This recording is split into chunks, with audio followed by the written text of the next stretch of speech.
అబ్బబ్బా! ఎండలైతే మండిపోతున్నాయి. ఈ ఎండలకి పెద్దోళ్ళమే మనకే నీరసం వచ్చి ఏడ కళ్ళు తిరిగి కింద పడిపోతామా అని భయమైతుంటే, ఈ పిల్లలైతే ఉన్న చోట ఉండరు. ముందే సమ్మర్ హాలిడేస్ వచ్చినాయి.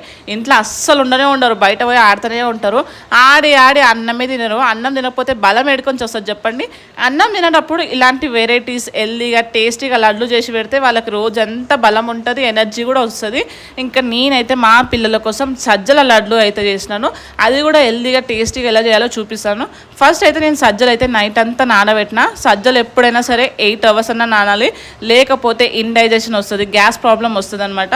నేను ఓవర్ నైట్ అయితే నానబెట్టుకున్నా. పొద్దున్న లేవగానే మంచిగా ఎండకైతే ఎండబెట్టిన, లేదంటే పచ్చి పచ్చిగా ఉంటుంది కాబట్టి ఆఫ్టర్నూన్ వరకు ఎండబెట్టి మంచిగా ఫ్రై చేసుకున్నాను. టేస్ట్ కోసం నేనైతే నువ్వులు పల్లీలు కూడా ఫ్రై చేసుకొని మిక్సీలో అయితే మెత్తగా పౌడర్ చేసుకున్నాను. ఈ 3 పౌడర్ చేసుకొని ఒక 1 గ్లాస్లో నేను బెల్లం యాడ్ చేసి మంచిగా ఉడకనిచ్చిన. పాకంలాగా కాకుండా అట్లీస్ట్ టేస్ట్ కోసం అన్నట్టు యాడ్ చేసినాను.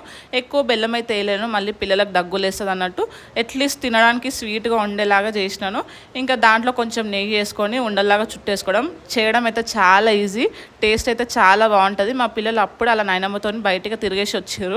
చూడగానే షాకింగ్గా సర్ప్రైజింగ్గా ఫీల్ అయ్యి మా చిన్నోడైతే పట్టుకొని ఒక లడ్డు అయితే తినేసిండు. మా పెద్దోనికి అయితే అసలే నచ్చలేదు. తర్వాత వాడు కూడా ఇష్టంగా తిన్నాడు.